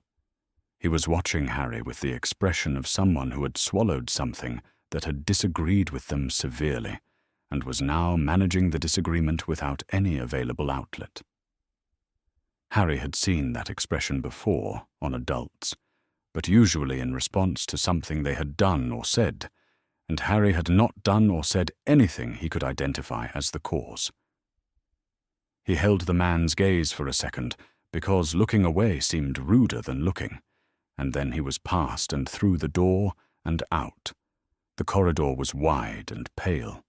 He stood for a moment while the official closed the door behind them. 3 weeks ago he had been in a garden in Surrey, and he had known one version of his life. He now knew a different version, larger, containing more, a different kind of importance at the center of it. The version he had just described to 50 people in plum robes had felt, while he was describing it, like ordinary fact. He did not know whether the quiet that had fallen over the chamber was significant. He suspected it was, without being able to say why. He started walking. He would find out eventually. He usually did if he was patient and paid attention, and he had gotten reasonably good at both of those things over 10 years in a cupboard under the stairs. The session had been called for 10 o'clock, and the chamber was full by 5 past. 50 members in plum robes, the head of the DMLE at the prosecution table with 2 senior officials, documents precisely aligned, the Minister for Magic in the observer's gallery behind the upper tier, where the arrangement gave him a clear view, while maintaining the technical fiction that the executive branch was not present to influence a legal hearing. Witnesses to the left. The respondent's chair occupied, though Dumbledore was standing. He had dispensed with the chair, standing at the center of the well as he had stood at countless formal openings here across decades as Chief Warlock, except that the position was now the Respondent's. McGonagall watched from the witness section. She had given her testimony. She was not required to remain. She remained. Dumbledore spoke. He began with the prophecy. He had held it as private knowledge for a decade, his and Voldemort's, and the seer who had spoken it, and Snape, who had carried the first portion to Voldemort before Dumbledore could stop him. He disclosed it now in the language of legal summary. A child born at the end of July had been marked by Voldemort as his equal, and the marking carried a condition. Neither could live while the other survived.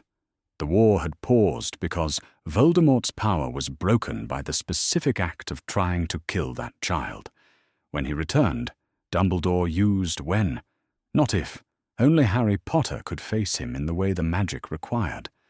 The blood protection was the specific mechanism by which Harry Potter would survive long enough to face what was coming.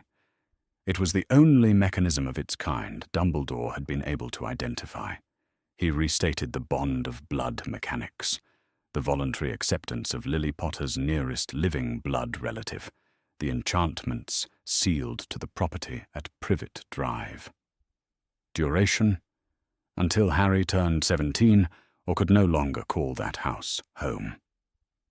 Breaking the conditions ended the protection, completely, without restoration, because the original act of sacrifice could not be repeated. He then said, Sirius Black was Harry Potter's named godfather and should have been guardian. On November 2nd, 1981, one day after the placement, Sirius Black was arrested and imprisoned in Azkaban without trial. There was no other guardian available. He had acted unilaterally because there was no one else to act with, and the decision could not wait. He sat. The prophecy's weight settled across the chamber. Dumbledore let it. The prosecution stood. First, McGonagall had told Dumbledore directly, before the placement, that the occupants of 4 Privet Drive were the worst sort of muggles. She had specified. He had listened and said it was the best place for the child. The prophecy did not alter this sequence. He was warned before the placement and proceeded. Second, Dumbledore had arranged for a squib to reside in the neighborhood of Little Whinging, to watch Harry Potter and report. The arrangement was in ministry files. The reporting had continued for years.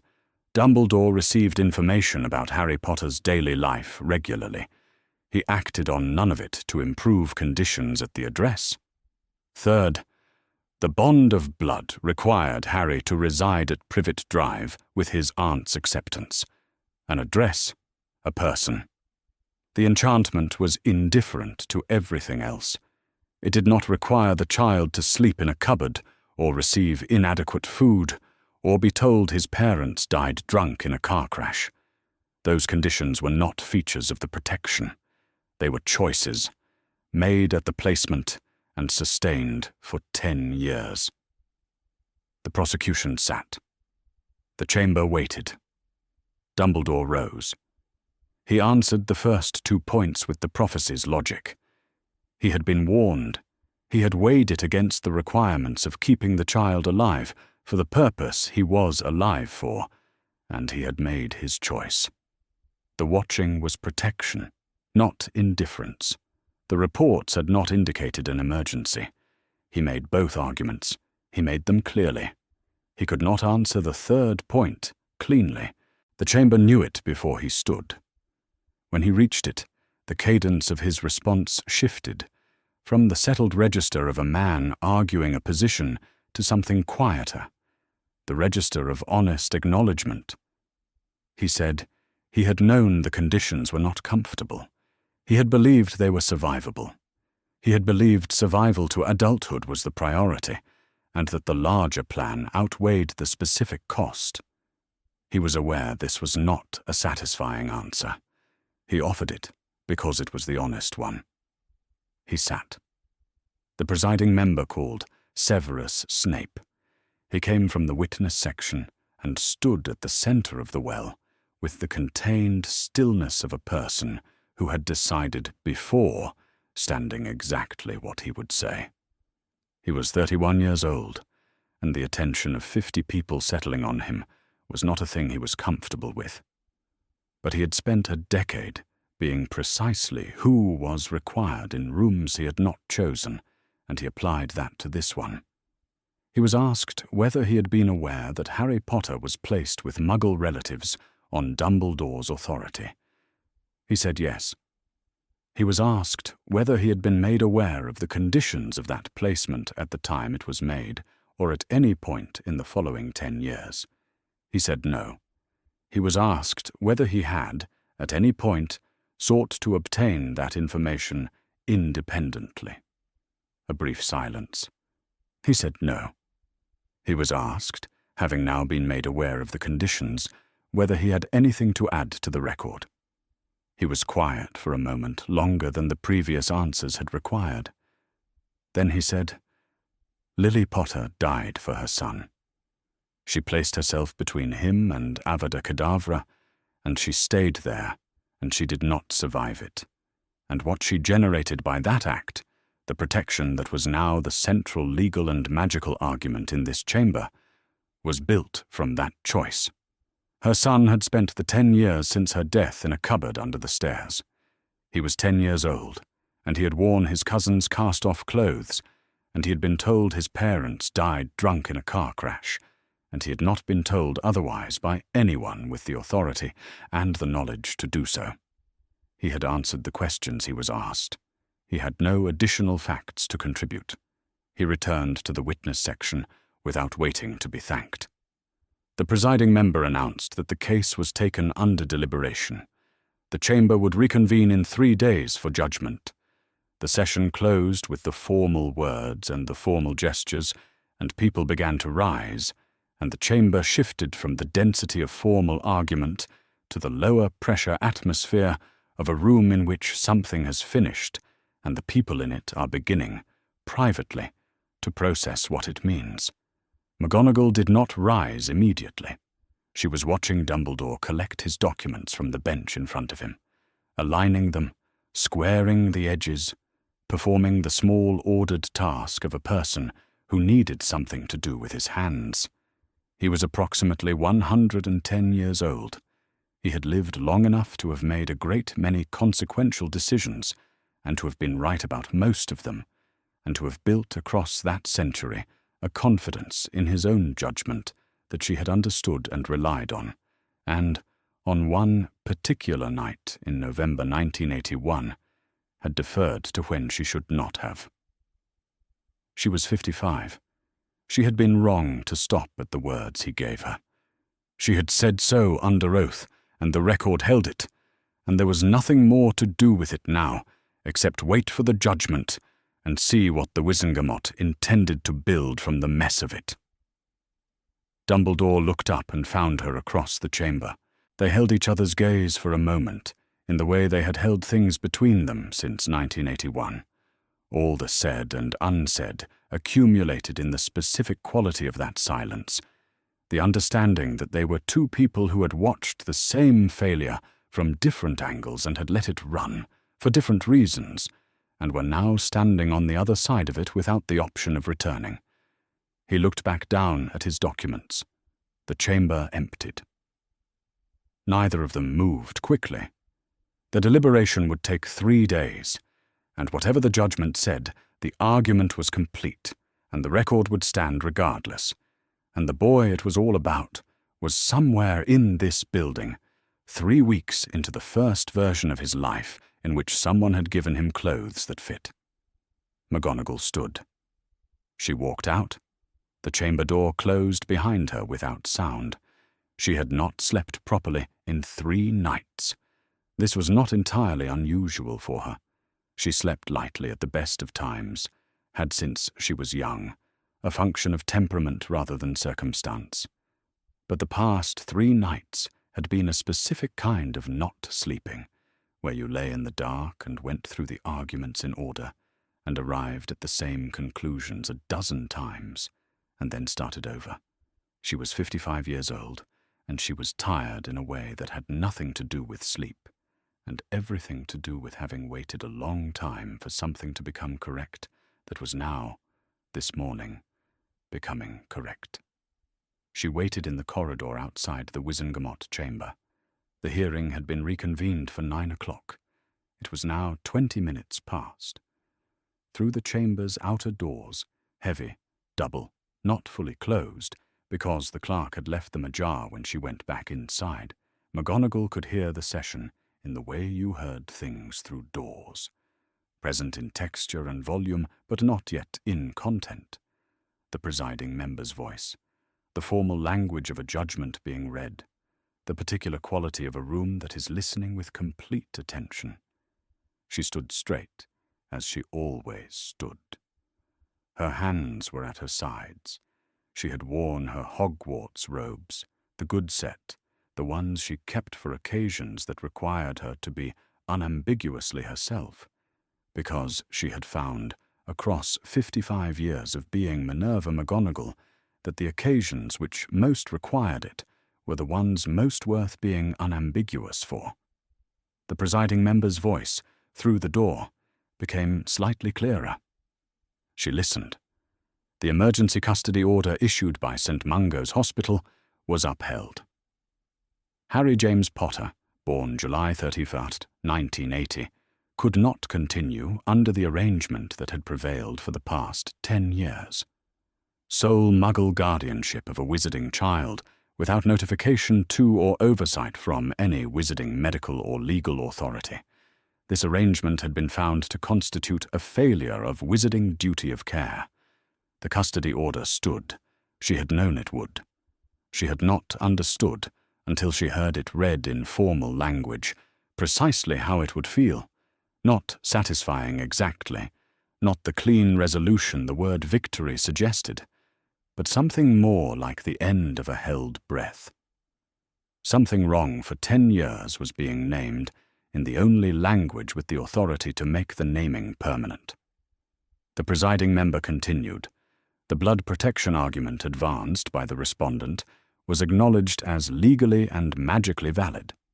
The bond of blood charm applied to the property at 4 Privet Drive required that Harry Potter remain technically resident at the home of his maternal blood relative for the duration of the protection's active period. The Wizengamot could not order the destruction or removal of the enchantments sealed on that property without creating an unacceptable risk to Harry Potter's protection against Voldemort, who was not dead, but merely without a body, and whose eventual return remained a credible threat. The blood protection was real. Its requirements were binding. Therefore, she heard the word through the door and felt it differently from the words before it. The word therefore was where 10 years of argument became a resolution. Harry James Potter would remain legally resident at 4 Privet Drive, Little Whinging, Surrey, for the purposes of satisfying the blood protection's home condition. This was not optional. The Wizengamot found no legal mechanism by which the protection could be preserved while simultaneously removing Harry from the condition it required, and the protection was not something the Wizengamot was prepared to sacrifice.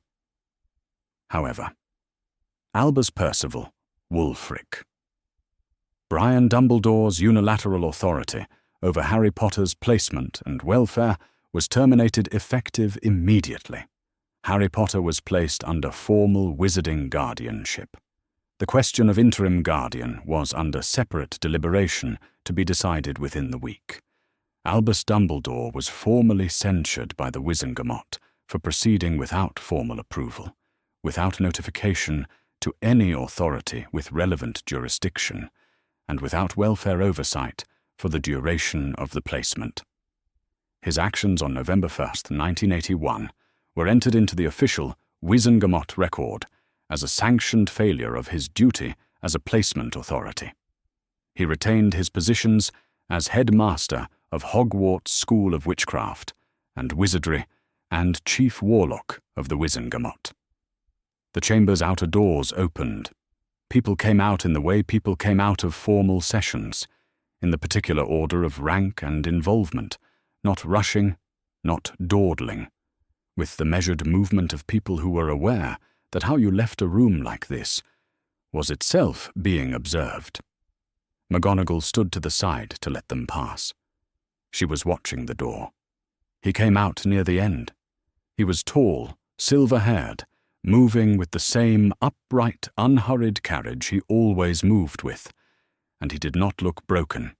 She had known him for more than 30 years, and she knew what broken looked like on him, which was a thing she had seen only once, briefly, on the morning of November 1st, 1981, when he had held a 15-month-old child in the ruins of Godric's Hollow, and she had watched his face do something it did not usually do. He did not look like that now. He looked like a man who had heard something he had known was coming, and had not, when it arrived, been surprised by it. But something was different. She looked at him the way she had always looked at him, close enough to see behind the composed exterior, far enough to maintain the professional register. And she saw it. The set of his expression was different. Not defeat, not grief. The specific look of a person who has been told, by an authority he could not dismiss, that a choice he made was wrong, and has heard it, and has found no counter-argument, and is carrying the weight of that absence. The censure had not told him his protection was wrong. The Wizengamot had confirmed the protection was real. The censure had told him that his silence about the cost was wrong, that the decade of placing war's requirements above Harry's welfare, not instead of it, above it, as if the two could be ranked rather than held together, had been wrong. That choosing alone, without asking, without oversight, had been wrong. 50 people in plum robes had said it. The official record held it now. He looked at her. She looked at him. They stood in the corridor, in the way they had stood in corridors across 30 years of working in the same institution, making the same decisions about the same children, with the same fundamental understanding of what the work was for, except that they were standing on the other side of something now, and the corridor was a ministry one rather than a Hogwarts one, and there were people moving past them in both directions, and neither of them paid the people any attention. "I should have listened to you," he said. It was quietly said, not a performance, not a concession made for an audience. The people moving past were not listening, and would not have been able to hear it if they had tried. It was said the way Dumbledore said things he actually meant, simply, with the full weight of someone who had decided to say it before he opened his mouth and did not qualify it on the way out. "Yes," she said. That was all. Not because she had nothing more to say. She had thought, across 3 nights of not sleeping, about what she would say if this conversation ever arrived, and she had composed and discarded a number of things, some of them accurate and some of them merely satisfying, and none of them quite right. She had settled on yes, because yes was the complete answer, and because anything more would have been something else, something that served her more than it served the record of what had happened between them, and she was not interested in serving herself on this particular point. She was interested in it being said correctly. He had been wrong. She had been right. He had told her so. She had confirmed it. They stood in the ministry corridor. People moved past them in both directions, attendants and officials and witnesses departing the morning session, and neither of them moved. The deliberation on the interim guardianship was continuing. Harry Potter was somewhere in this building, wearing clothes that fit him, having eaten a proper breakfast, waiting to be told what the Wizengamot had decided about the shape of the rest of his childhood. That was the thing that mattered, the thing that had always mattered. Not what was said between the two of them in a corridor, not the record, not the censure, not even the 10 years of it. The thing that mattered was what came next for the boy, And what came next was going to be different from what had been, and that was the point at which she decided she was finished standing still. She walked. The interim guardian question took one additional day. Sirius Black was Harry Potter's named godfather. This was in Harry's parents' formal documents, and the Wizengamot had retrieved them. He was also imprisoned in Azkaban, and had been since November 2nd, 1981, on the charge of betraying Lily and James Potter to Voldemort and of murdering Peter Pettigrew and 12 muggles in the street confrontation that followed. He had not been tried. He had been imprisoned directly in the chaos of the war's immediate aftermath, when the Ministry was operating at a speed that had precluded certain ordinary procedures. He could not be named guardian while imprisoned for those charges, regardless of what his formal relationship to the child was. The deliberation concluded at 11 the following morning. The Wizengamot had named her. McGonagall was in a side gallery when the decision was read, not the witness section, not the corridor, but the small gallery at the far end of the chamber that was open to Order members and Hogwarts staff for formal sessions. She had heard her name in the presiding member's voice, and she had sat with it for a moment, the way you sat with something you had expected, and still needed a moment to absorb when it actually arrived. Minerva McGonagall, Deputy Headmistress of Hogwarts School of Witchcraft and Wizardry, Head of Gryffindor House, Member of the Order of the Phoenix. Named in the Wizengamot's record as the first person to formally document a warning about Harry Potter's placement conditions. Interim magical guardian of Harry James Potter, effective immediately, pending formal review of the broader guardianship question at a date to be determined. She was asked, formally, whether she accepted. She said yes. Not because it was her duty, though it was. Not because she was the logical choice, though she was. Not because there was no one else, though for the moment there was not. She said yes because she had said no, or the functional equivalent of no, which was saying I told you so and then going home, on November 1st, 1981, and she had been given the unusual and largely undeserved gift of a second chance at the same decision. She was not the kind of person who wasted a second chance. The practical arrangements were read into the record. Harry Potter would be present at 4 Privet Drive on a schedule to be established with the Ministry's Welfare Oversight Team for sufficient duration to maintain the Blood Protection's home condition. He would otherwise be in McGonagall's care. The occupants of 4 Privet Drive were formally notified of this arrangement and required, under wizarding law, to maintain their acceptance of Harry's residence at that address. The Blood Protection required no less than voluntary acceptance, and the Wizengamot had the authority to compel cooperation if it was withheld. Formal ministry oversight of the address was established to include quarterly welfare assessments. She signed what was put in front of her, reading each line before she signed it, because she was Minerva McGonagall, and she did not sign things she had not read. She left the session and walked to the side corridor, and she stopped outside the door of the small conference room when she heard the quality of the silence inside it. She had worked in the same building as Severus Snape for 10 years. She knew his silences. This one had a specific texture. She moved past the door and stood at the end of the corridor by the window and waited until she heard his footsteps going the other way. She did not go in afterward. She had no right to whatever had happened in that room. Snape had found Dumbledore in the conference room used by the Respondent's representatives before and after sessions, a small, adequately furnished room with a table and chairs and a window onto an interior courtyard. Dumbledore was sitting at the table when Snape came in. Not reading, not writing.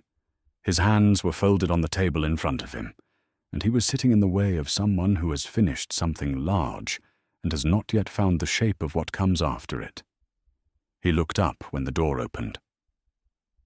"Did you know?" Snape said. He said it the way he asked questions, when he had already decided to ask them, regardless of the answer. Not as an accusation, not as a challenge, but as a question asked in the flat, contained register of someone who was there to ask it, and not to perform the asking. Dumbledore said, yes. He had known the Dursleys were difficult people. McGonagall had told him on the night of the placement, and he had listened and proceeded.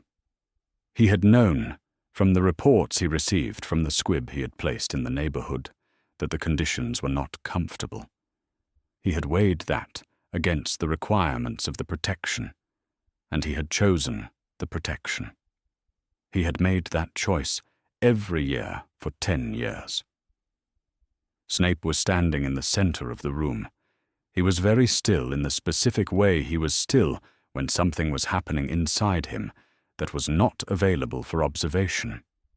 His face, which had never been easy to read, gave nothing.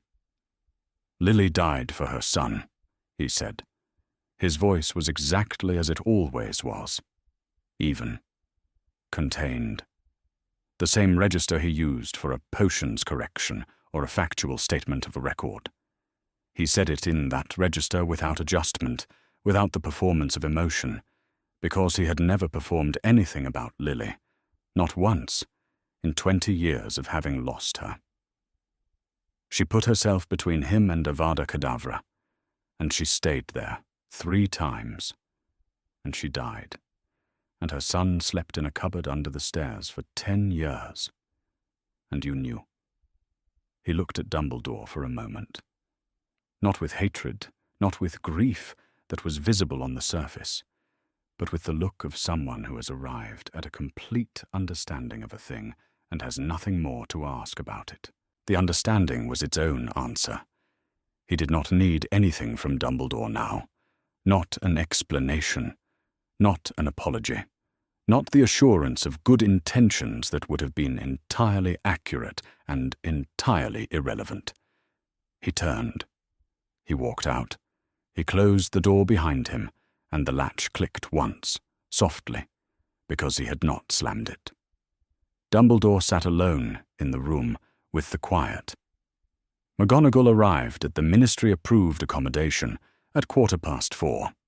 The room was on the 3rd floor of an annex used for this purpose, short-term housing for witches and wizards involved in ongoing legal proceedings. It was clean and functional, and had no personality at all, and Harry Potter had been living in it for 3 weeks. She knocked. He opened the door himself. He was wearing the clothes that fit him, the ones issued on his arrival, sized properly, a practical jumper and dark trousers, nothing remarkable. His black hair was in approximately 5 directions, as it apparently always was, resistant to any organizing principle. His round glasses were on, slightly crooked at the bridge. He was holding a paper bag with both hands, and the paper bag was not large. She looked at him. He looked at her. She had been told by the ministry liaison that Harry had been informed of the interim guardianship decision, and had said all right when he heard it, in the same unhurried, accepting way he apparently received most information.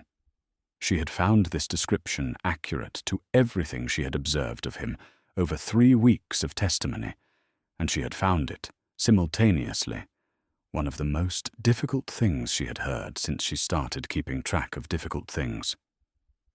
"Ready?" she said. "Yes," he said. She held out her hand for the paper bag. He looked at it for a moment. Brief, not reluctant, but the particular assessment of a child who had not been offered to have things carried for him very often, and was checking whether the offer was genuine. Then he passed it to her. It was very light. She carried it, and he walked beside her down the corridor toward the lifts, and neither of them spoke until the button was pressed and they were standing, waiting. "Am I going to Hogwarts in September?" he asked. "You are," she said. He nodded once, absorbing it the way he absorbed everything, quietly, completely, set aside for later examination. The lift arrived. They stepped in. "Thank you," he said. She did not say it was nothing. It was not nothing.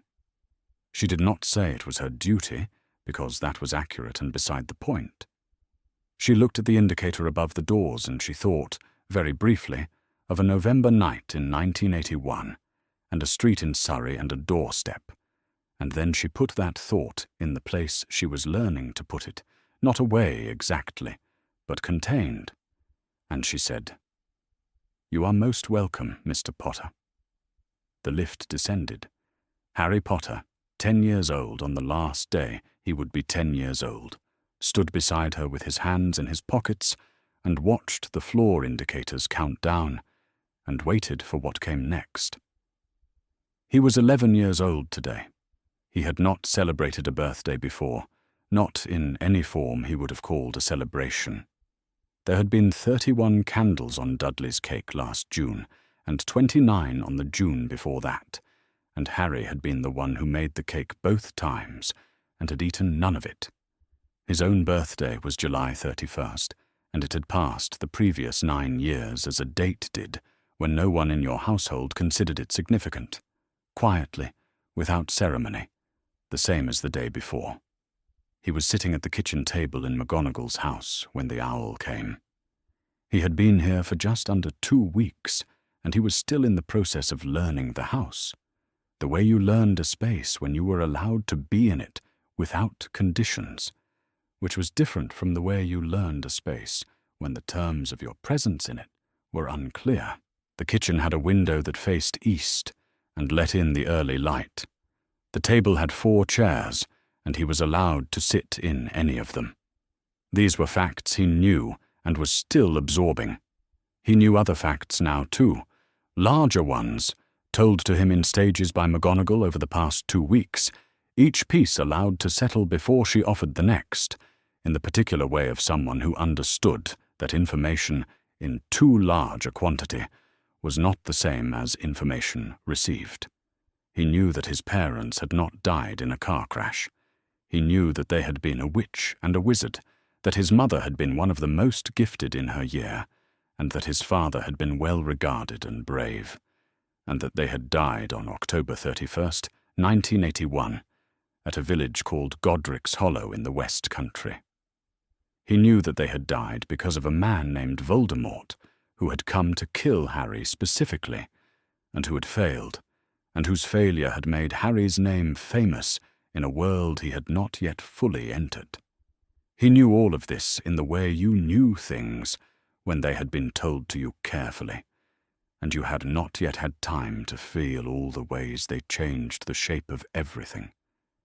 He had been back to Privet Drive once, briefly, for the reason that had been explained to him, the blood protection, the requirement that he be present at the house, on a schedule, that he be able to call it home, in whatever way satisfied the enchantment. McGonagall had taken him. He had sat in the kitchen at Privet Drive with his aunt, who had not said anything to him, and whom he had not known how to address. He had looked at the kitchen and the hallway, and the door of the cupboard under the stairs, which was still there, the latch on it still slightly dented from years of being closed too hard, and he had thought about what the healers at St. Mungo's had written down about the cupboard and about what McGonagall had said when she explained the proceedings to him, which was that the room had been in a document, and the document had mattered. He had slept at McGonagall's that night. The owl that came on the morning of July 31st was a tawny one, not large, and it landed on the outside sill of the east-facing window with the business-like manner of owls in the wizarding world, which was to say, it looked like it had a job and had come to do it. Harry had seen owls used for post in the past 3 weeks, and he understood the mechanism. He opened the window. The owl extended its leg. He took the letter. He looked at the envelope. It was thick cream-coloured paper, the address written in emerald green ink in a hand that was precise and slightly formal. He read it. Mr. H. J. Potter, in the care of Professor M. McGonagall, address. He stood at the window with the envelope in his hands for a moment. He had received exactly one piece of mail in his life before this, a birthday card years ago from a school friend of Dudley's that had been delivered to the wrong house by mistake and returned before he could read it. He was not certain that counted. He was certain that this did. He was also certain that there was something different about this letter, that was not merely that it had arrived on his birthday, or that it had his name on it, or even that it had arrived by owl. The difference was in the line beneath his name.